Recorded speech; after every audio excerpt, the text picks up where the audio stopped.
Dilema dan problema adalah dua hal yang seringkali dihadapi oleh manusia di dalam hidupnya. Dilema sesuai dengan makna asal katanya dari bahasa Latin di dan lemma, memberitahukan itu tentang dua asumsi yang bertabrakan di dalam diri seseorang, dan karena itu adalah sebuah asumsi, maka itu belum tentu kebenaran, masih penuh dengan keraguan, diragukan kebenarannya, karena baru asumsi. Dan dilema pada umumnya berasal dari pergumulan kedagingan manusia sendiri. Memang Tuhan mengingatkan bahwa dalam hidup manusia terjadi peperangan, roh penurut tapi daging lemah. Dan itulah dilema utama yang sering dihadapi orang di dalam beriman kepada Tuhan. Satu sisi ingin mengikuti Tuhan, keinginan rohnya, kekuatan kasihnya, tapi di sisi lain dari kedagingannya, seseorang ingin mengikuti hawa nafsunya sendiri, ingin mengikuti keinginan pribadinya sendiri, dan disinilah tabrakan terjadi. Dilema tidak dapat dihindari. Begitu pula problema. Problema sudah tidak asing lagi. Semua orang mengalami problem dalam hidup, masalah, dan itu sudah menjadi satu hal yang mau tidak mau kita harus terima sebagai sahabat hidup kita. Bukankah kitab suci juga ingatkan bahwa sepanjang umur manusia, maka kebanggaannya adalah kesusahan, penderitaan, duka cita, dan problem hidup yang berat. Namun ungkapan-ungkapan ini sebenarnya bukan untuk mematahkan semangat. Apa yang sebenarnya kitab suci ajarkan tentang dilema yang dihadapi manusia itu berasal dari dosa manusia yang membuat dia menjadi hidup penuh dengan dilema dan pergumulan, konflik yang terjadi dalam diri maupun dengan orang lain.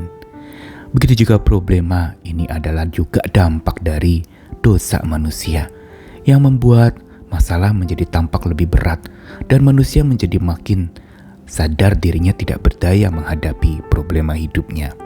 Seringkali dijerat dan justru membuat menjadi sekarat. Karena itu betapa pentingnya kita untuk bersama dengan Tuhan untuk menghadapi dilema dan problema. Saya Nikolas Kurniawan kembali menemani Sabda Tuhan hari ini dari Yeremia 32 ayat yang ke-33 dan 40. Mereka membelakangi aku dan tidak menghadap kepadaku. Dan sekalipun aku mengajar mereka terus-menerus, tiada mereka mau mendengarkan atau menerima penghajaran. Lalu ayat 40, aku akan mengikat perjanjian kekal dengan mereka, bahwa aku tidak akan membelakangi mereka, melainkan akan berbuat baik kepada mereka. Aku akan menaruh takut kepadaku ke dalam hati mereka, supaya mereka jangan menjauh daripadaku.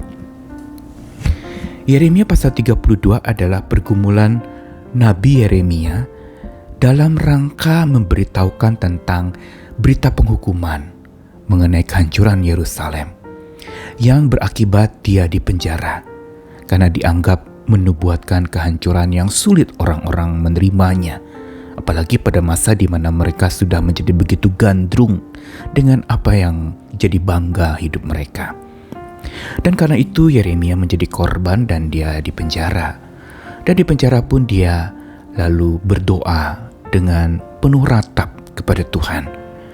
Meratapi akan keberadaan bangsanya, umat yang tegar tengkuk dan menolak Tuhan. Dan lalu kemudian di dalam Yeremia pasal 32 selanjutnya di bagian akhir, di situ jawaban Tuhan datang kepada Yeremia setelah Yeremia berdoa. Yaitu jawabannya menarik dari dua ayat saja, yaitu ayat 33 dan 40. Pertama, Tuhan mengakui bahwa mereka umatnya itu membelakangi Tuhan dan tidak menghadap kepada Tuhan. Sekalipun Tuhan mengajar mereka terus, mereka tidak mau dengar atau menerima penghajaran dari Tuhan. Lalu kemudian di sini kita melihat bagaimana Tuhan justru mengakui, bahkan jelas sekali setuju bahwa umatnya membelakanginya. Inilah natur manusia yang cenderung mau dirinya di depan dan Tuhan di belakang, yang cenderung mau menjadikan dirinya yang utama dan Tuhan yang kemudian. Karena itulah muncul dilema dan problema di dalam kehidupan. Mereka tidak mengakui Tuhan sebagai pemimpin mereka. Mereka mau dirinya sendiri yang menjadi pemimpin. Dan disinilah dilema tarik-menarik antara hawa nafsu kedagingan dengan pimpinan roh untuk menaruh Tuhan di posisi yang utama dalam hidup. Namun sikap Tuhan, sekalipun umatnya membelakangi Tuhan, tidak menghadap Tuhan, walaupun sudah diajar dan tidak mau dengarkan dan menerima pengajaran dari Tuhan, maka sikap Tuhan justru sebaliknya dan penuh kasih karunia. Dikatakan di dalam ayat 40, Tuhan akan mengikat perjanjian kekal dengan mereka, bahwa Aku tidak akan membelakangi mereka, melainkan akan berbuat baik kepada mereka.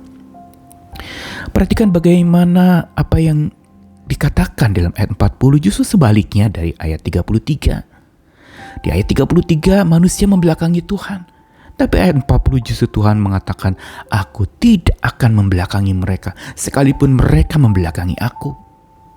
Aku malah akan berbuat baik kepada mereka.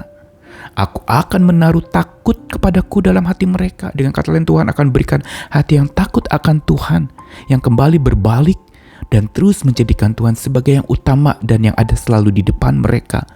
Bukan ditaruh di belakang, tapi ditaruh di depan, utama memimpin mereka. Dan juga dikatakan bahwa Tuhan akan membuat mereka tidak menjauh daripada Tuhan. Sikap Tuhan luar biasa. Inilah anugerah kasih karunia. Sekalipun manusia membelakangi Tuhan, Tuhan tidak pernah membelakangi manusia. Padahal kalau seseorang hidupnya membelakangi Tuhan, keyakinan imannya bisa lekang oleh dilema dan lapuk oleh problema. Ini ganjaran. Makin kita membelakangi Tuhan, makin kita yang mau jadi pemimpin, maka keyakinan kita sebenarnya hancur oleh dilema, hilang dan musnah. Begitu juga lapuk oleh problema. Kita menyerah kalah pada masalah. Dan ini semua berasal dari orang yang membelakangi Tuhan.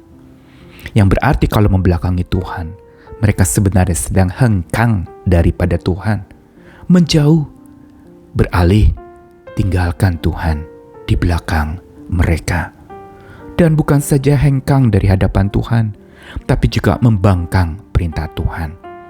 Dan ini yang dipaparkan oleh Yeremia sehingga dia meratap luar biasa, lalu dia berdoa, tapi dia terkejut ketika Tuhan justru menunjukkan tindakan yang baik dan penuh anugerah kepada orang-orang yang membelakangi Tuhan. Karena itu pelajaran hari ini mau mengajar kita untuk kembali hidup bersama dengan Tuhan hadapi dilema dan problema.